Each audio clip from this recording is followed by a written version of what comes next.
안녕하십니까. 시사포커스 정치부 김민규 기자입니다. 문재인 대통령의 국정수행에 대한 부정평가가 취임 후 최고치인 53%를 기록하며 긍정평가보다 13%포인트나 높게 나온 것으로 20일 밝혀졌습니다. 여론조사기관 한국갤럽이 지난 17에서 19일 전국 성인 1000명에게 문재인 대통령의 국정수행 평가를 조사한 결과에 따르면 긍정적으로 평가한 비율은 이전 조사인 2주 전보다 3%포인트 하락한 40%에 그쳐 5주 연속 하락세를 띄었는데, 이는 지난 2017년 5월 치른 19대 대선 당시 문재인 대통령의 득표율인 41.1%보다도 낮은 수치입니다.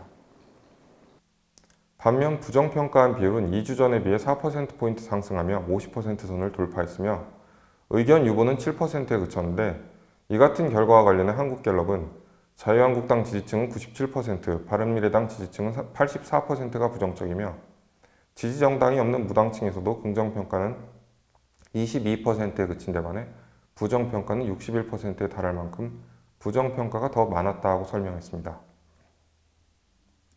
특히 부정평가의 이유로는 인사 문제가 29%로 가장 많이 꼽혀 사실상 조국 법무부 장관 임명 강행이 지지율에도 악영향을 미친 것으로 풀이되고 있으며, 실제로 이번 조사를 통해 조 장관이 법무부 장관으로 적절한지 물은 결과에서도 적절하지 않다고 답변한 비율이 54%로 적절하다고 답변한 36%를 크게 상회했습니다.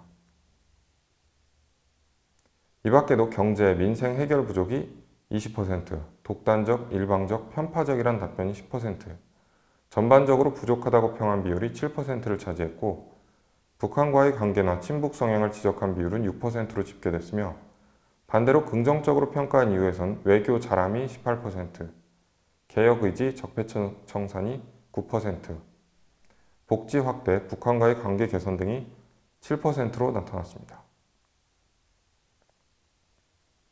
이런 추세는 정당 지지율에도 그대로 반영됐는데, 여당인 더불어민주당이 9월 첫째 주보다 2%포인트 떨어진 38%, 범여권인 정의당도 1%포인트 하락한 7%를 기록한 반면, 보수 성향인 자유한국당과 바른미래당은 동기 대비 모두 1%포인트씩 상승하면서 한국당은 24%, 바른미래당은 정의당과 동률인 7%를 얻은 것으로 확인됐습니다.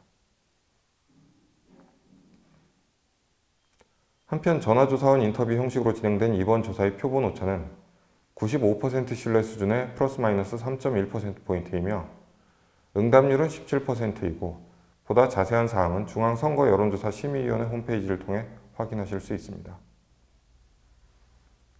이상 시청해주셔서 감사합니다.